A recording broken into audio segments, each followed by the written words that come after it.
a huge battle being fought in this country over a potentially groundbreaking social issue, whether or not gays and lesbians should be allowed to marry. We're not talking about a symbolic ceremony, but a marriage that is legally recognized by the government so that gay couples can enjoy the same rights, privileges, and protections that heterosexual married couples do.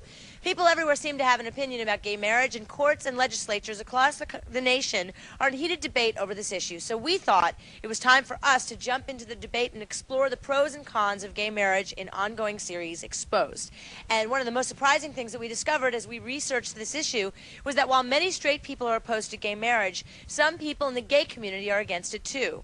Our first guest, Ken, is one of those people. He has been in a gay relationship for 16 years, but he opposes gay marriages. Ken, tell us why. Rikki, I'm 57. I actually have been in two long-term relationships, one for 14, and that first lover died of AIDS, unfortunately. And my present lover and I will celebrate our 16th anniversary this year. I've been a gay man for 30 years. I played sports in high school. When straight people told me that I was a queen or a faggot, you know what we did in San Francisco? We created a gay softball league. We didn't ask straight permission to like sports. If I want a car today, I go out and buy a car that's in both of our names. If I want insurance, I go out and buy insurance. When people who are for marriage say, well, we need these benefits, you want insurance? Go buy insurance. You want insurance? Get your own job. I am also part of a family. I'm part of a nation. I'm part of the human race.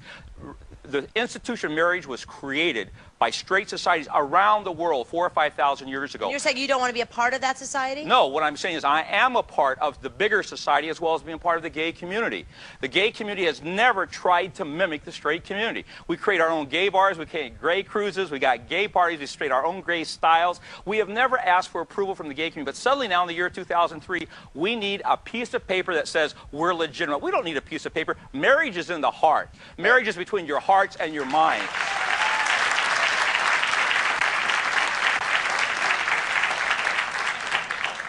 I agree with you, but shouldn't it be the next gay person's right to have that piece of paper if he wants to?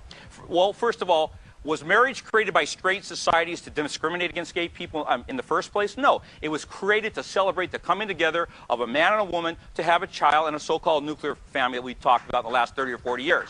It wasn't created to discriminate against gay people. But what about married people, heterosexual married couples that don't want to have children? They choose to get married for, you know, the ritual of just coming together in that kind of union. Good point, but let's get back to the reality of the gay community. The vast majority of gay men have never been in a relationship for at least a year in their life. The people who have been in long-term gay relationships are the minority within the gay community. In California, we have the domestic partnership rule. New York City, you can go register marriage. You can't have it both ways. You can't have gay politicians saying, we represent 1 million or 2 million people in New York City. Go down to City Hall. How many gay people have registered for domestic relationships? How many have registered for civil unions? When gay people learn to live with each other in harmony and understand what the real value of a marriage is, then maybe talk about marriage. But just because you want to have a ceremony, gay people have been having parties for thousands of years. You don't need gay piece of straight piece of marriage. So you're saying it's not important enough to the gay community because they're promiscuous? Is that what you're saying? I'm not saying the word promiscuous. I'm saying there's some very logical reasons why same-sex relationships are more difficult than opposite sex. When you've got two samples of testosterone versus testosterone and estrogen, that's a problem. When you got two sets of estrogen. Two men living together, two women together is not the same as a man and a woman. I don't have to mimic a straight relationship to have a great good gay relationship. Why do I want to steal that from the straight community? But let me get our next guest involved. Our next guest, Chad, says nothing would make him happier than to be able to marry his boyfriend Todd, but their families are dead set against it. Chad, how long have you two been together? We've been together for 3 years. 3 years, and so you've been listening to what Ken has to say. What do you have to say about gay marriage? I think I should be able to get married. I mean, love is love regardless of what color, what, you know, race, I mean, sexual origin.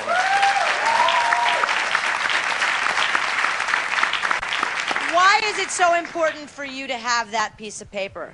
Because it's just like, you know, we've been together for 3 years. You know, we're in a domestic partnership.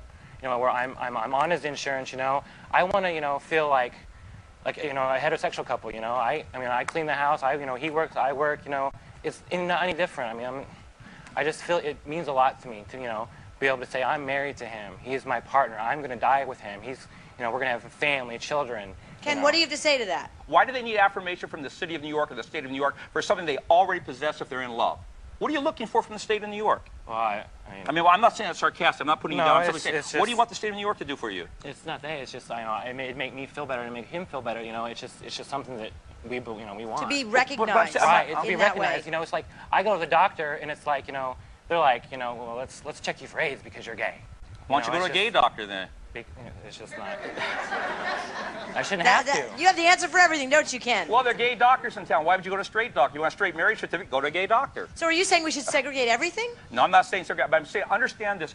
The difficulty in the homosexual world, at least from the male point of view, is the ability to learn how to have a nurturing, sustaining, long-term relationship. Whether you have a marriage certificate or not a marriage certificate, you have to learn how to get along with people. I'm gay for 30-some years. I'm proud to be gay, but I know that I'm not straight. I like my straight friends and marriage. I don't need to mimic a straight relationship and say that it's the same. It's not the same, and it never will be the same. You could have booty call for 1,000 years. You're not going to make a baby. You know? I mean, I don't care what you're going to say. It's not going to be the same. You know, there's where I agree with you, Ken.